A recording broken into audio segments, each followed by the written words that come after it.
축구살롱. 축구살롱에 오신 여러분을 환영합니다. 와, 오늘도 이 한파와 눈발을 뚫고 두 분 와주셨습니다. 소준일 캐스터 그리고 황덕연 해설위원 어서 오세요. 네, 반갑습니다. 네, 안녕하십니까. 네, 요즘 날씨가 해도 너무너무 춥습니다. 어떻게 건강관리 잘하고 두 분 잘 지내고 계시죠? 오늘 좀 괜찮지 않나요? 오늘 지금 눈 오고 있는데요. 지금 우리 녹음일 기준으로. 그러니까 엄청 춥지는 않죠. 네. 춥지는 않고 대신 이제 눈이 엄청나게 오고 있는데 제가 음. 회사에 여기 주차장에 차를 댈 때까지만 하더라도 네. 눈이 안 와서 그러니까 약간 오다 말다 해가지고 뭐 괜찮겠지 했는데 차 대고 딱 올라오니까 지금 미친 듯이 오고 있습니다. 눈이 또 많이 내리고 있군요. 예, 그래서 이게 사실 퇴근길이 좀 걱정이에요.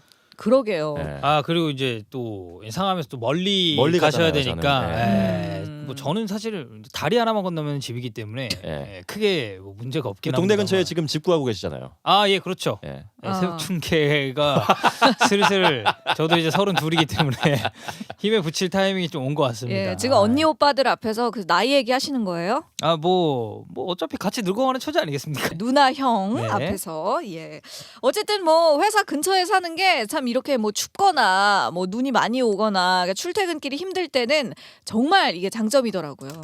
그러니까 우리 세 명 중에 저는 타의 추종을 불허할 거리에 살고 있지 않습니까? 자, 이제 좀 축구 이야기로 제발 들어가 보도록 합시다. 저희가 그 해외 축구를 최근 들어서 계속해서 다루고 있었잖아요. 그런데 오늘은 또 특별하게 우리 국내 K리그 소식을 잠시 또 점검하면서 문을 열어보도록 하겠습니다. 오늘 소준일 캐스터가 준비를 해오셨는데 지금 한창 겨울 이적 시장이 진행되고 있죠. 네, 이제 개막도 사실 생각을 해보면은 그렇게 먼 이야기는 아닙니다. 이제 2월 말에서 3월 초 정도에 다시 축구를 국내에서 만나볼 수 있는 그런 시간이 돌아오고 있는데 네. 그 시간을 대비해서 팀들이 정말 바쁘게 움직이고 있습니다. 뭐 말씀하신 대로 스토브 리그라고 하죠. 야구에서도 이제 스토브 리그라고 하는데 네. 이런 겨울 이적 시장이 굉장히 활발하게 펼쳐지고 있는데 가장 눈에 띄는 팀이 있습니다. 어딜까요? 뭐 전북 아니면 울산 뭐 이런 팀 아닐까요? 어딘가요? 가장 눈에 띄는 팀이 예. 수원 FC입니다. 아, 이번에 승격해서 올라온. 그러니까요. 사실 이 예전에 한번 올라왔다가 금방 또 내려가지 않았습니까? 네. 그러니까 그렇죠. 일부 리그의 맛을 잠깐 보기만 했다가 내려갔었는데 이번에는 정말 좀 장기간 살아남고 싶다라는 그런 소망을 보여주는 것 같습니다. 제대로 마음을 먹었구나. 예, 거의 뭐 전 포지션에 걸쳐서 선수 보강을 진행을 하고 있습니다. 일단 네. 오피셜이 뜬 것만 해도 예. 윤영선, 정동호, 김상원 같은 이제 수비 자원들부터 시작해서 네. 전방에서 뛸 수 있는 양동현이라든지 김승준이라든지 김호남 같은 선수들이 일단 오피셜로 떴고요. 오. 그리고 오피셜은 뜨지 않았습니다만 거피셜, 그러니까 거의 이 선수들의 입단이 확정이 됐다 네. 할 수 있는 선수들 박지수, 오. 박주호, 이영재, 그리고 서울의 알리바예프 선수의 이름도 오르내리고 있고 그리고 네. 윤주태 선수까지. 그러니까 그냥 거의 다 쓸어 담는다 싶을 정도로 진짜. 수원 FC가 엄청나게 공격적인 행보를 보여주고 아니, 있습니다. 우리 승격팀인데 이 국대급 자원들을 지금 꽤 여러 명 지금 데려오고 있네요. 그러니까 뭐 오피셜로 뜬 윤영선 선수라든지 정동호 선수라든지 거기에다가 이제 거피셜인 박지수라든지 박주호 같은 선수들만 만약에 백포로 놓는다고 생각을 해보세요. 그렇죠. 이 백포면은 조직력이 굉장히 안 좋을 것 같군요. 조직력의 문제는 있겠지만 일단 네. 선수들의 이름만 들어봤을 때는 아, 탑급이죠. 이거는 굉장한 수비 라인이 그러니까요. 형성이 되는 예. 거거든요. 아니, 박지수, 윤영선이면 이거 그냥 사실상 국가대표 국대에 라인이에요. 준한다고 봐도 됩니다. 맞아요. 그렇죠. 네. 예. 그러니까 이렇게 아주 공격적인 행보를 보여주고 있는데 과연 수원 FC가 올 시즌에 이 선수들을 얼마나 또 잘 조직을 할 수 있을지 그렇죠. 굉장히 좀 궁금합니다. 사실 예. 작년 시즌에 수원 FC의 상승세를 이끌었던 두 명의 선수죠. 안병준과 마사. 이 두 선수가 강원 FC로 똑같이 이적을 했습니다. 네. 그렇기 때문에 이 선수들의 공백을 어떻게 메울까 하고 그런 생각을 하고 있었는데 공백이 전혀 느껴지지 않을 정도로 엄청난 영입 러쉬를 보여주고 있습니다. 그러게요. 어쨌든 선수들의 그 이름 몇몇만 보면 지금 굉장히 화려한 영입을 계속해서 하고 있는데 방금 황덕연 위원이 짚어준 것처럼 이제는 이런 훌륭한 자원들을 데리고 얼마나 팀의 조직력을 잘 맞춰가느냐 이것이 이제 관건이 되겠네요. 예, 그 수원 FC가 내놓은 선수, 그러니까 팀을 떠난 선수 두 명이 있다고 말씀드렸죠. 네. 안병준과 마사 두 명이 강원으로 갔다라고 말씀을 드렸는데 예. K리그 2에서 검증된 두 명의 자원을 강원이 영입을 하면서 이번 겨울 이적 시장을 보내고 있습니다. 네네. 이영표 단장이 취임을 하면서 그렇죠. 일단 뭐 선수도 선수입니다만 선수 출신의 단장이 취임을 한 것에 대해서 굉장히 더 화제가 되지 않았습니까? 네. 뭔가 그래도 시민 구단들 중에서는 강원 역시 나름대로 적극적인 행보를 보여주고 있는데 이 두 선수에다가 윤석영 선수, 임창우 선수 뭐 이런 좀 베테랑 선수들이죠. 예. 이런 선수들에다가 그리고 대구에서 신창무 선수까지 영입을 하면서 네네. 역시 공격적인 행보를 보여주고 있고 지난 시즌 같은 경우에는 나카자토 선수가 장기 부상을 당하면서 사실상 뭐 외국인 선수가 없다시피 그렇게 경기를 뛰지 않았습니까? 커터 활용을 못했다고 봐야죠. 지난 시즌에. 뭐 사실 뭐 국내 선수들로만 축구를 했다라고 생각을 해야 되는데 이번 시즌 같은 경우에는 좀 다른 모습을 보여줄 수 있을 것 같습니다. 역시 오피셜은 아닙니다만 광주에서 아슐마토프 선수를 영입을 오. 거의 뭐 확정을 지었다라는 얘기가 예전부터 나왔고 그리고 예. 실라지라는 선수 역시 영입을 했다라는 그런 이야기가 나오고 있는데 네. 과연 김병수 감독이 또 이 외국인 선수들까지 더해가지고 이번 시즌에는 어떤 축구를 보여줄지 역시 관심이 가고 있습니다. 저는 네. 개인적으로 마사 정말 잘 될 거라고 생각합니다. 아, 그래요? 기대하고 있습니까? 너무 좋아하는 선수예요. 왜요? 일단 이 선수가 되게 성실하거든요. 마인드가 정말 좋죠. 예, 여기 보면 이시다 마사토시인데 예. 줄여서 이제 마사라고 부르는 선수인데 그 일단 몸에 안 좋은 거 안 먹습니다. 그리고 뭐 끝나고 이제 선수들이 뭐 카페에 가가지고 뭐 커피 한 잔씩 한다든지 이 선수는 그런 것도 없어요. 카페인 오. 몸에 안 좋다라고 예. 해서 이제 아예 안 먹고 예. 자기 관리 철저하고 운동하는 시간 외에는 그러니까 방해되는 요소들은 다 안 하는 유형의 선수거든요. 네. 네, 그래서 약간 되게 좀 근본 있는 그런 선수가 아닌가. 라는 생각이 우리 좀 황덕현 해설위원과 굉장히 정반대네요. 굉장히 밀접하죠. 굉장히 황덕현 해설위원은 그 몸에 좋지 않다는 거는 거의 다 누리고 계시지 않습니까? 인생 즐겁게 살아야 되기 때문에 저는 그렇게 사는 건데 이제 이 분은 이제 저보다 어리지만 돈 많은 형이죠. 이 그렇죠. 분은 형님이죠. 네, 형님이죠. 마사 형. 마사 네. 형님께서는 어찌됐건 프로 선수고 프로 선수라면 저는 그런 그러니까 기회 비용이라고 하죠. 네. 그런 부분에 있어서 좀 철두철미해야 된다고 생각을 하는데 제가 생각하는 그런 가치관에 아주 딱 맞는 선수가 아닌가 싶습니다. 1부 리그에서 진짜 성공했으면 좋겠어요. 예, 이번 시즌에는 그럼 마사 선수를 이제 좀 주의 깊게 지켜보겠네요. 그냥 지켜보기만 하고 성공하겠다고 장담은 안 하겠습니다. 왜냐하면 방금 전까지는 분명히 터진다면서요. 아니요. 그 말은 취소하겠고 제가 잘 된다, 이긴다 한 팀들이 이제 굉장히 고전을 면치 못했기 때문에 마사 선수 잘 안 될 것 같습니다라고 네, 미리 얘기를 좀 하겠습니다. 혹시라도 마사 선수 이 방송 들으신다면 제가 영레발 떠는 거니까 네. 너무 네. 노여워하지 않으셨으면 좋겠네요. 원래 황덕연의 그 호언장담은 반대로 가기 때문에 그렇죠. 그거를 좀 감안하고 들어주셨으면 좋겠습니다. 네. 그리고 좋은 선수들 정말 강원도 많이 영입하고 있네요. 임창우 선수가 중동에서 뛰다가 지금 돌아오는 거 아닙니까? 그렇죠. 뭐 사실 임창우 선수 같은 경우에는 울산현대에서 뛰었던 시절들도 기억을 하시겠습니다만 가장 강렬한 기억은 2014년 우리의 금메달을 확정을 지어줬던 그 결승골, 그 북한과의 경기에서 예. 마지막에 결승골 넣었던 선수가 바로 임창우 선수인데 네. 그러고 나서 얼마 안 있다가 또 중동으로 가버려서 그렇죠. 그런 선수가 있었나 하는 뭐 그런 생각을 하실 예. 수도 있는데 예. 중동에서 꽤 오랜 기간을 뛰고 나서 다시 한국 무대로 이렇게 강원으로 복귀를 하게 됐습니다. 그렇군요. 저도 개인적으로는 그 이번 시즌 또 강원이 어떠한 행보를 보여줄지 또 굉장히 기대가 됩니다. 이 병수볼 시즌 3가 되나요? 그럼 이제 뭐 그런 시즌을 나누는 것을 좋아하지 않을 것이고 일단 김병수 감독이 자기의 축구를 병수볼로 표현하는 것을 굉장히 좀 싫어합니다. 안 좋아한대요? 굉장히 싫어합니다. 아, 그렇기 때문에 예. 그냥 강원의 축구라고 예. 생각을 하시면 될 것 예, 같고 강원 축구. 예, 뭐 이렇게 시민 구단들이 발빠르게 움직이고 있는가 하면 역시 기업 구단들 중에서도 눈에 띄는 팀들이 있습니다. 네. 전북 같은 경우에는 일단 오피셜은 아닙니다. 오피셜은 아닌데 포항에서 일류첸코 선수를 데려온다라는 얘기가 굉장히 유력하죠. 소문이 돌고 있죠. 예, 뭐 지난 시즌에 2명의 외국인 선수를 거액을 주면서 데려왔습니다. 바로 예. 이제 구스타보 선수와 바로우 선수인데 예.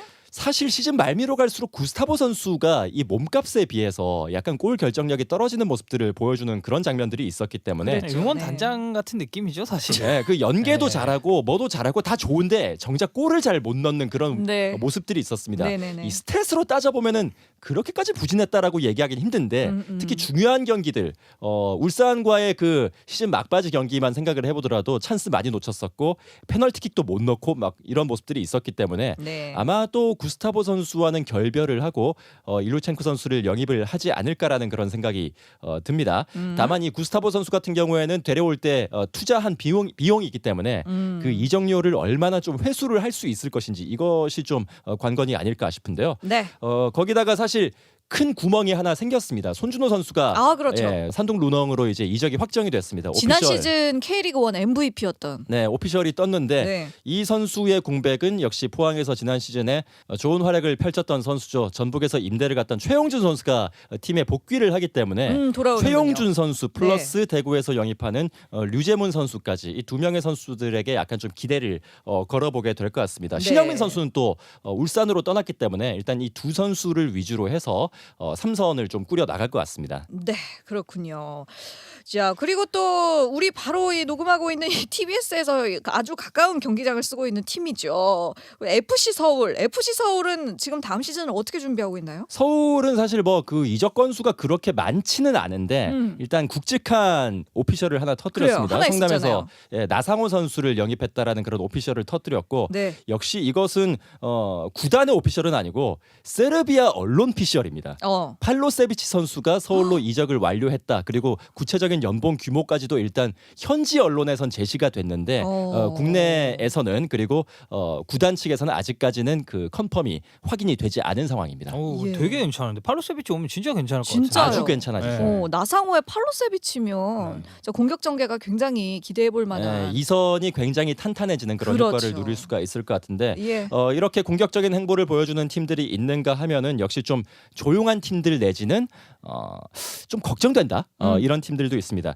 가장 걱정되는 팀은 역시 포항이죠. 포항 같은 경우에는 앞서서 전북과 서울을 이야기할 때 일류첸코와 팔로세비치의 이적이 유력한 상황이다라고 말씀을 드렸는데 네. 이 1588 라인이 거의 해체 수순이 들어가지 않았나. 그 지난 시즌에 포항이 정말 그 역대급 외인 자원들의 활약을 누렸는데 말이죠. 예, 그런데 뭐 포항이 사실 모기업의 지원이 굉장히 풍부한 팀은 아니기 때문에 네네. 뭐 전북이라든지 조금 더 자금력이 있는 팀들이 이 선수들을 노렸을 때 과연 지켜낼 수 있는 여력이 있는가는 또 다른 문제거든요. 네. 그래서 이 에이스급의 활약을 했던 선수들이 이적을 눈앞에 두고 있는 그런 상황이고 사실 강상우라든지 송민구 같이 국내 선수들 중에서도 지난 시즌에 굉장히 핫했던 선수들 예. 이 선수들도 이적설이 계속해서 좀 아래쪽에선 돌고 있습니다만 포항 쪽에서는 이 선수들만큼은 어떻게 해서든지 한번 좀 지켜보려고 하는 그런 의지를 보여주고 있는 상황입니다. 예. 그래서 뭐 영입도 영입인데 지난 시즌에 상승세를 이끌었던 이 선수들을 얼마나 좀 잘 지켜낼 수 있는가 이게 좀 관건이 될 것 같습니다. 그러게요. 그런데 포항 팬들 입장에서는 또 하나 억장이 무너지는 소식이 정말 포항의 거의 원클럽맨이 될 거라고 믿었던 김광석 선수가 인천으로 이적하지 않았습니까? 뭐 인천으로 이적을 하게 됐습니다. 뭐 K리그에서 400경기가 넘게 이렇게 출장을 했던 정말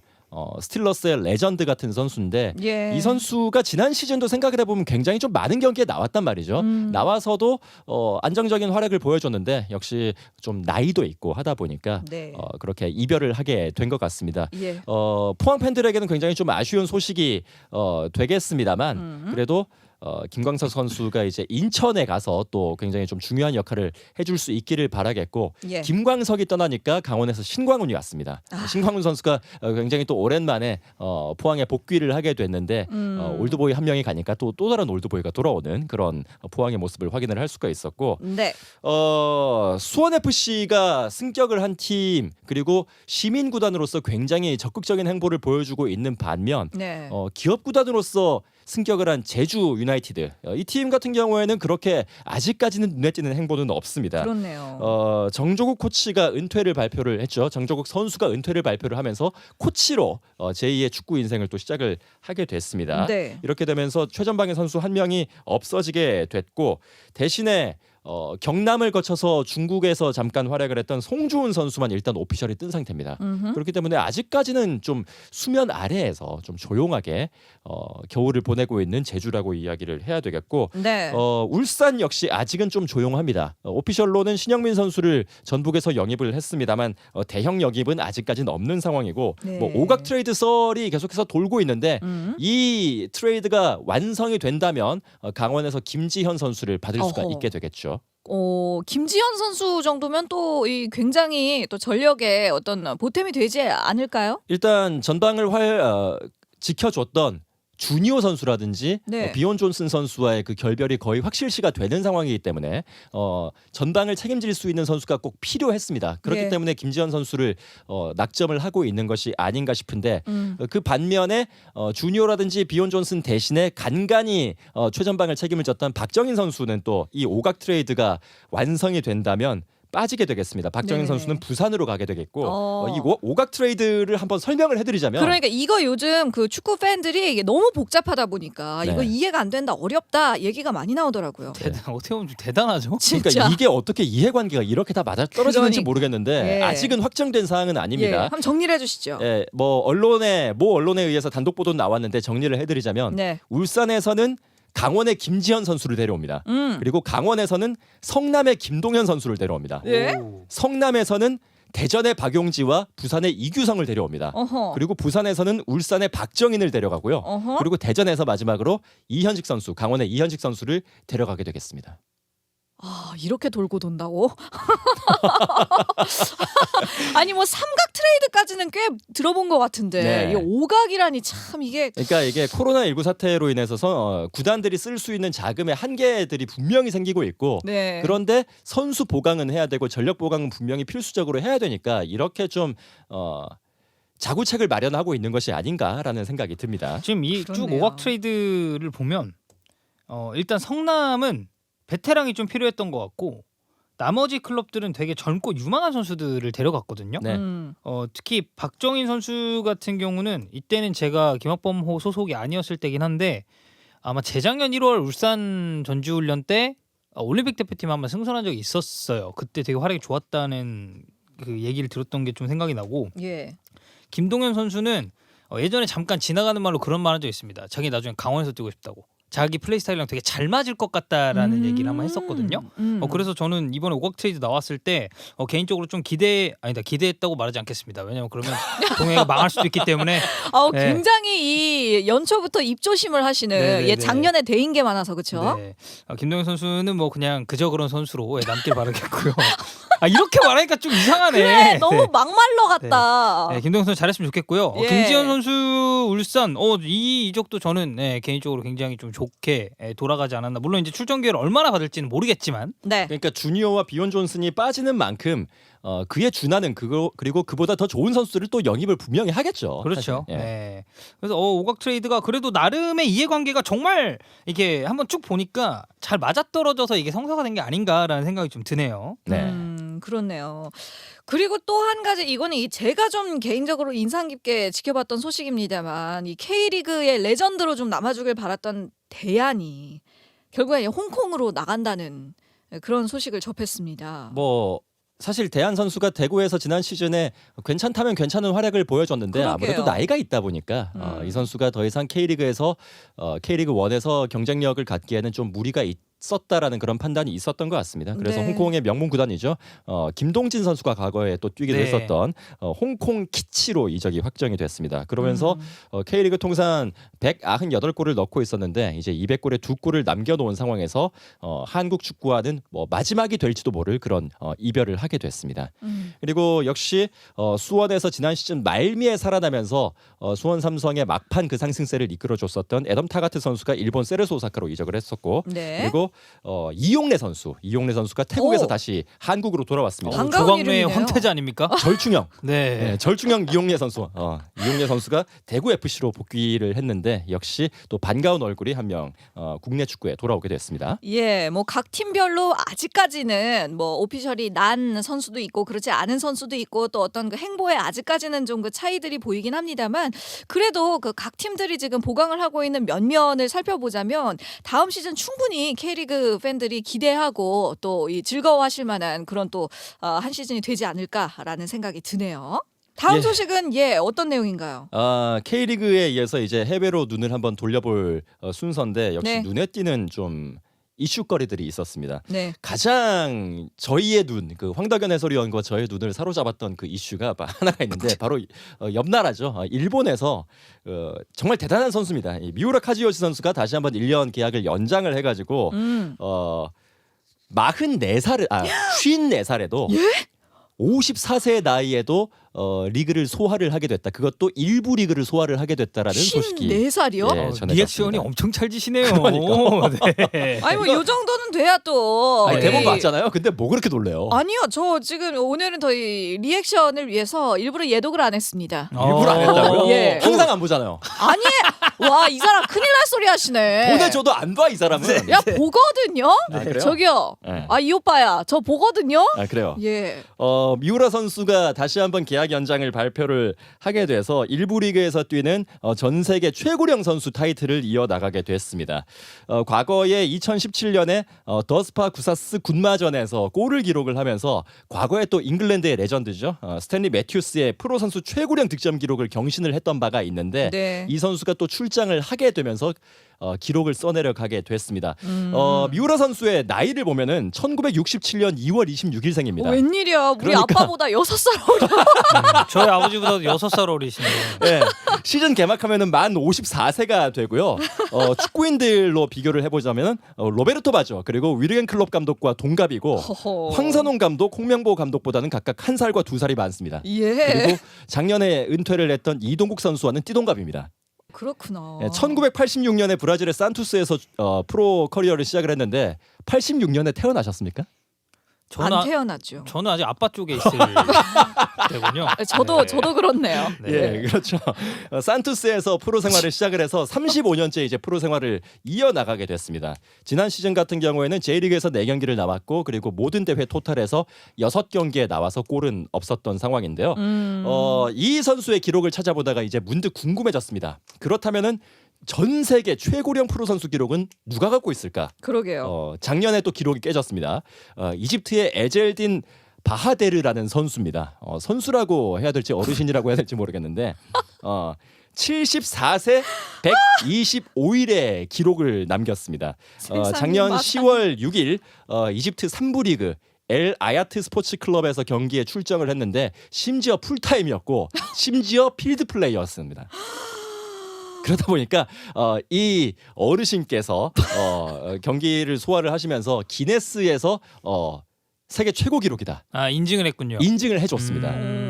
아니 이거 이벤트성이었을까요? 도대체 감독은 왜 이 선수 이 어르신을 기용을 하셨지? 그러니까 뭐 미우라 선수가 프로 리그에서 계속 뛰는 것도 사실은 그 스폰서를 위해서 그쵸? 뛰는 것이다라는 예, 그런 이야기가 있기는 합니다만 약간은. 그래도 프로의 세계인데 아예 이제 터무니없는 선수가 뛰지는 못하겠지만 이분은 좀 예. 터무니없는 선수인 것 같은데요, 아, 예. 개인적으로. 예. 예. 물론 이제 뭐 이집트 분이기 때문에 저희 방송 들을 일 없기 때문에 제가 이런 얘기를 하는 거지만 이거는 이제 좀 너무 그런 이벤트성이다. 이벤트성이 강하다. 예. 과거의 기록은 이스라엘의 골키퍼였습니다. 이삭 하익이라는 역시 어르신인데 73세의 나이였습니다. 그런데 73세의 나이임에도 불구하고 이분은 그래도 골키퍼니까 필드 플레이어가 아니었는데 근데 네. 에젤딘 바하데르 씨는 필드 대단하다. 플레이어로서 이런 기록을 예, 세우게 됐습니다. 진짜 대단하네요. 예, 국내의 기록은 역시 뭐 다들 예상을 하셨겠습니다만 김병지 선수가 만 45세 5개월 15일의 나이를 세우면서 국내 네. 최고령 출장 기록을 가지고 있는데 김병지 선수 역시 미우라보다 3살이 어립니다.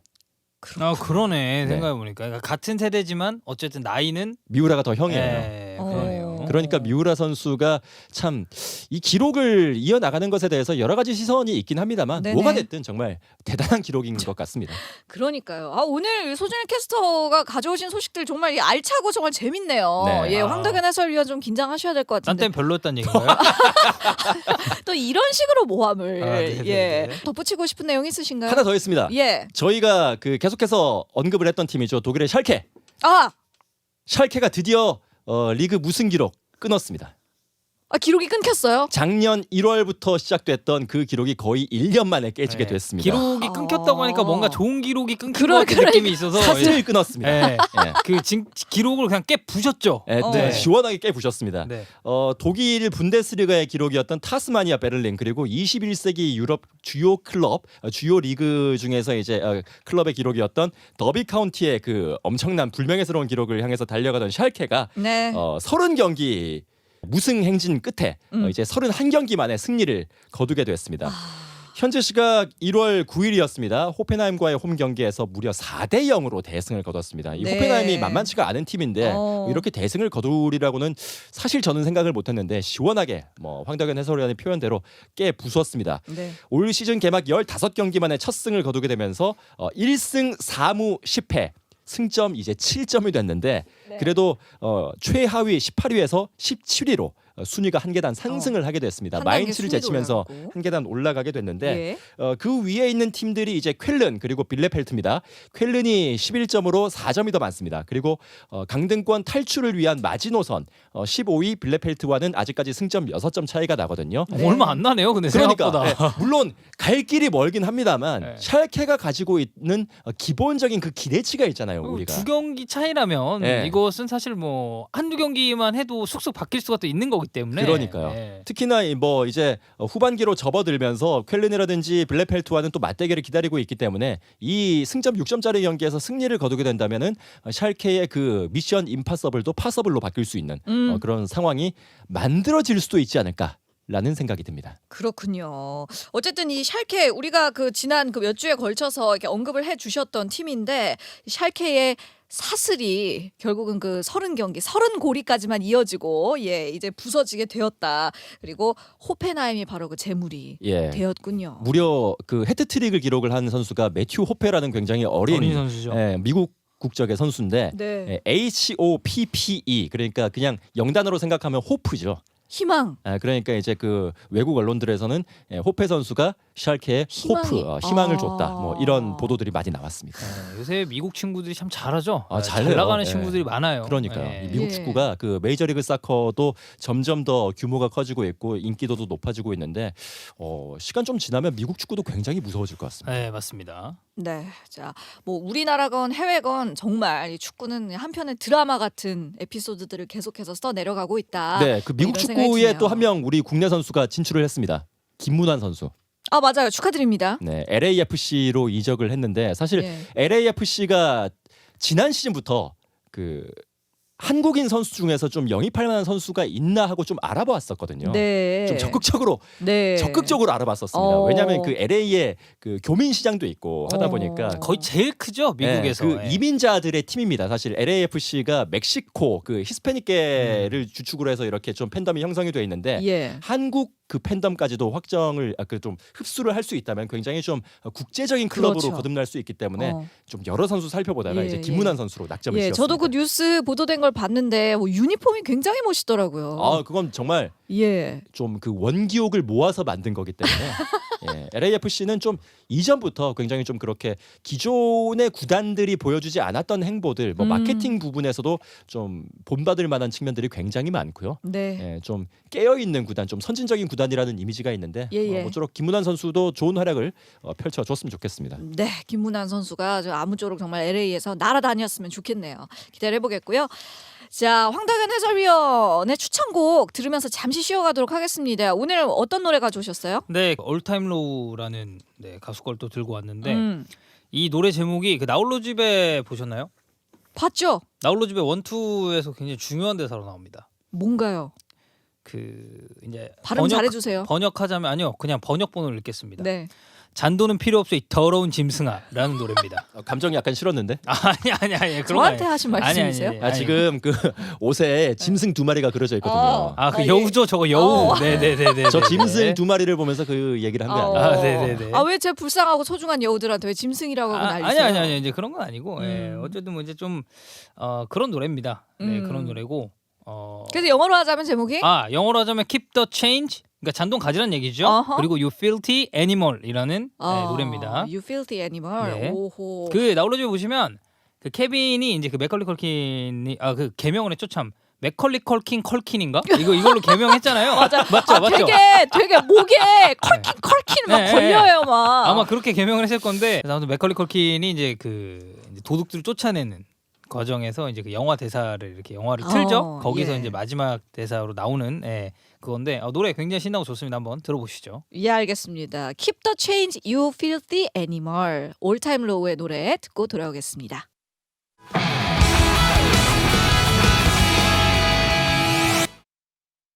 오늘도 역시나 평소처럼 신나는 노래로 또 픽을 해 오셨군요. 네. 올타임 로우의 Keep the Change You Filthy Animal 이 노래 듣고 왔고요. 자, 이 추천곡에 이어서 바로 또 이제 황덕현 해설위원의 순서가 왔어요. 이거 계속 밀고 가시네. 볼 때리는 이슈. 네. 이거 약간 그 소준일 씨와의 경쟁 구도 만드는 거 아닙니까? 소준일의 골 때리는 이슈, 황덕현의 볼 때리는 이슈. 경쟁은 아니죠. 저희는 한 원팀이기 때문에 어. 이 안에서 경쟁은 좀 무의미합니다, 사실. 언제부터요? 태어날 때부터. 네. 네. 근데 좀 볼 때리느니 좀 골보다는 없어 보이긴 한다 좀. 아, 그러니까 그렇죠. 이게 우리가 촬영을 아직까지는 못 하고 있지 않습니까? 예. 촬영으로 들어가면 진짜로 이게 그 약간 그 인서트 컷이라 그래야 되나요? 예. 그것처럼 볼 때리는 거 한번 만들죠. 예, 한번 따셔야 될 것 같아요. 볼을 이거 때리는 거를 예. 한번 그럼 합시다. 이렇게 양쪽에서 그럼 여러분이 한쪽씩 이렇게 우리가 쫙 양쪽에서 때려주세요. 이렇게 네. 찰지게 그렇지. 때려드리면 또 아주 괜찮은 네. 인서트가 나올 것 같네요. 예, 좋습니다. 볼 때리는 이슈 시작해보죠. 네, 일단은 이제 약간 지난 소식이긴 합니다만 이강인 선수가 득점을 신고를 했습니다. 올 시즌에 마수거리포가 터졌고 지난 시즌 헤타페전 여기서 라리가 데뷔골 그리고 바야돌리드전에서 2호 골을 이강인 선수가 신고를 했습니다. 네네. 개인적으로 굉장히 고맙게 생각하고 있습니다. 왜요? 이걸 중계하셨나요? 제가 두 개 다 했는데 네. 이 첫 번째 골 때문에 사실상 제가 지금 먹고 살고 있지 않나 아, 하는 그 광고에 생각을 계속 나와. 네, 스포티비 광고에 계속 나오거든요. 아 그래요? 네네네. 아니 뭐 본인에게 떨어지는 뭐가 있나요? 없죠. 당연히 그런 건 없고. 그냥 명예다. 아니 그런 건 없지만 그 전까지는 이제 사실상 팬분들이 이제 제가 해설을 하는 경기에 저 사람 목소리 들어본 것 같은데 누구지? 약간 이런 정도였다면 이강인 골 때문에 이제 그러니까 좀 듣보에서 약간 보 정도로 이제 신분 상승을 했죠 제가. 내지는 보. 네 그렇죠. 어. 듣 혹은 보. 네. 들어봤거나 보긴 봤거나. 그렇죠. 예. 네, 이런 포장 굉장히 좋습니다. 네, 우리 원팀이니까요. 네. 그래서 어제 제가 먹고 살고 있기 때문에 이강인 선수가 또 골을 넣어서 기분이 굉장히 좋은데 예. 올 시즌이 지금 도움은 계속 있었는데 득점이 없었거든요. 네. 근데 이제 예클라노라는 팀과 이 코파델레이 2라운드 이제 스페인 구강컵이죠. 선발 출전해서 전반 7분 만에 선제골을 기록을 했습니다. 네. 풀백에서 뛰는 선수인데 이제 코에야 선수가 패스한 것을 공격수 마누바이오가 슈팅하려는 과정에서 헛발질이 나왔고 이것을 이강인 선수가 침착하게 잡고 마무리를 하게 됐습니다. 자 이렇게 되면서 약 6개월 만에 이강인 선수가 다시 한번 골맛을 보게 되면서 네. 또 상당히 기분 좋은 요즘을 보내고 있는데 이날 이강인 선수가 이제 공격형 미드필더로 출전해서 총 61분을 뛰었습니다. 네. 득점은 하나 있었고 슈팅 2개 그리고 찬스 메이킹 1번 롱패스는 5개 중에 4개를 성공시켰고 오. 킥패스 하나 그리고 리커버리 3회까지 전체적으로 상당히 준수한 스탯을 보였습니다. 잘했다. 네네. 근데 뭐 이게 사실 코파델레이의 특성상 하브리그 팀과의 경기였기 때문에 네. 이 정도 스탯 정도 올려줘야 그래도 이강인 선수를 기용한 이유나 이런 걸 좀 찾아볼 수 있을 텐데 예. 다행히도 이제 기대에 부응한 활약을 펼쳤고요. 이어진 바야돌리드와의 경기에서도 선발 출전해서 73분을 소화를 했습니다. 마찬가지로 슈팅 2번, 찬스 메이킹, 킥패스, 리커버리 1번씩 뭐 그냥 준수한 스탯을 좀 올렸다고 볼 수가 있겠는데 네네. 중요한 것은 발렌시아가 이 경기에서 1대0으로 이겼습니다. 그러면서 18경기를 치르는 가운데 4승 7무 7패 승점 19점으로 14위에 위치를 하면서 약간 강등권과 멀어지게 됐죠. 하지만 여전히 상황이 좋지는 않습니다. 네, 이강인 선수가 앞으로도 좀 준수한 활약을 계속 해줘야겠군요. 네, 이제 아무래도 이제 겨울 이적 시장이 열렸고 굉장히 다양한 팀들에서 지금 문의가 온다라고 합니다. 이강인 선수가 뭐 스페인 내 클럽도 있고 그리고 이제 뭐 프랑스라든지 뭐 독일 쪽과도 이제 커넥션이 있다고 하니까 예. 지금 발렌시아랑은 재계약을 계속 안 하겠다는 스탠스를 유지하고 있다라는 언론 보도가 많거든요. 네. 그래서 이강인 선수의 차기 행선지 역시도 주목을 좀 해주셨으면 좋겠습니다. 네, 잘 알겠습니다. 자, 볼 때리는 이슈 두 번째는 이제 속성 프리뷰로 준비를 하셨다면서요. 네, 근데 속성으로 하려고 했는데 생각보다 얘기할 게 좀 많더라고요. 그럼 뭐 랩하듯이 해주시면 되겠습니다. 네, 알겠습니다. 예. 리버풀과 맨체스터 유나이티드.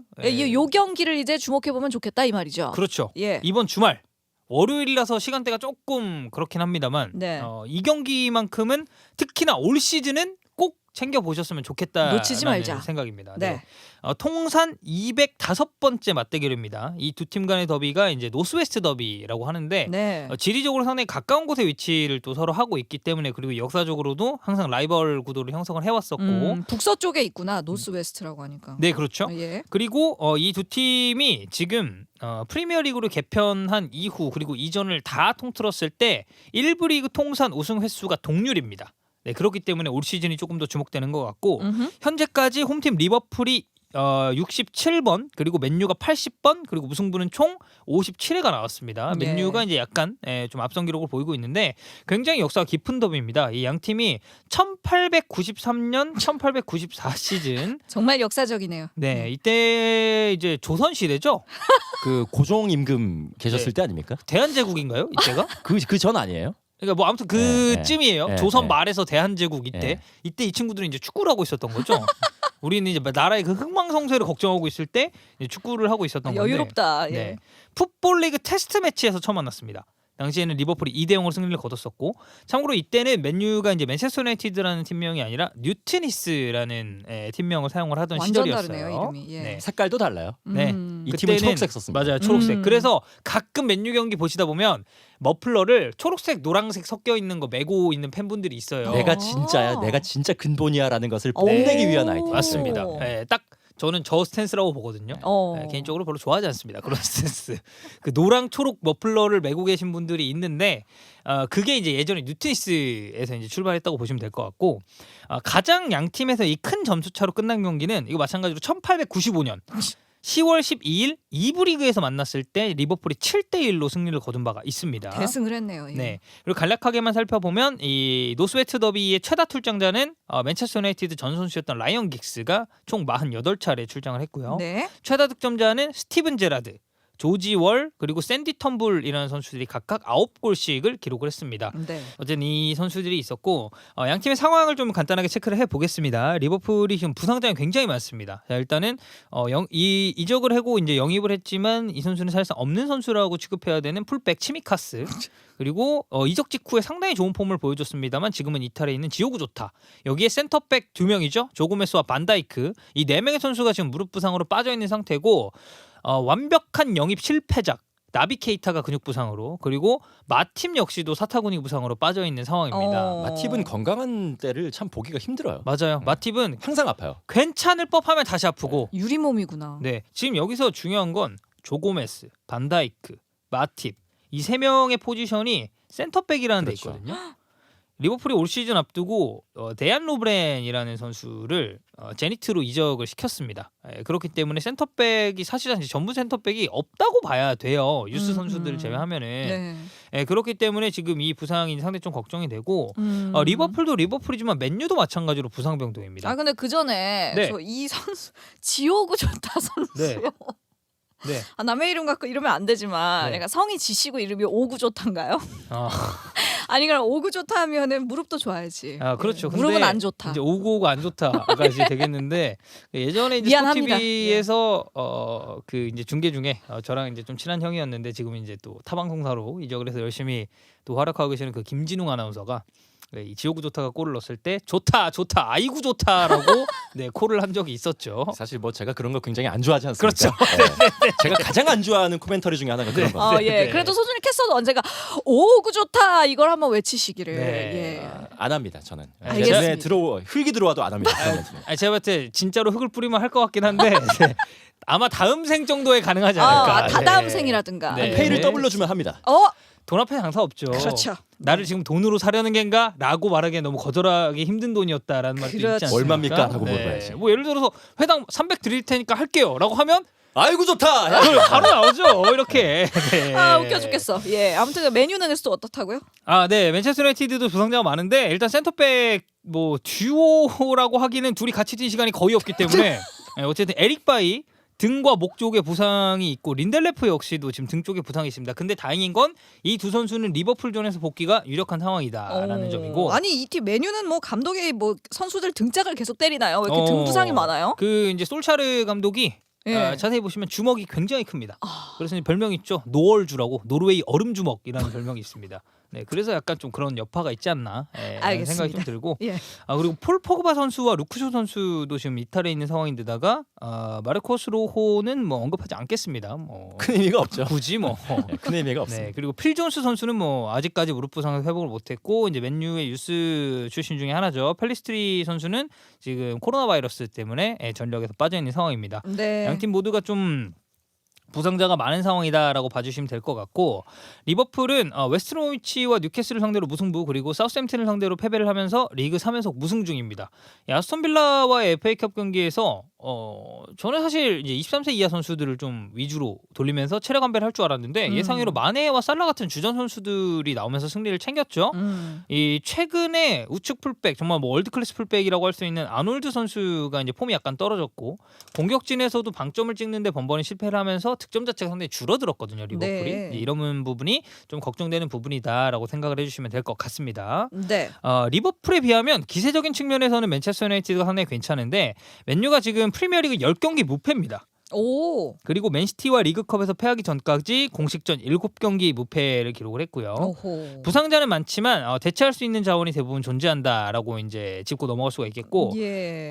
맥과이어의 파트너가 될 센터백 이 바이와 린델레프가 모두 부상이심이지만 말씀드렸듯이 리버풀전에서 복귀가 유력하다는 게 희소식이다. 네. 라고 할 수 있겠죠.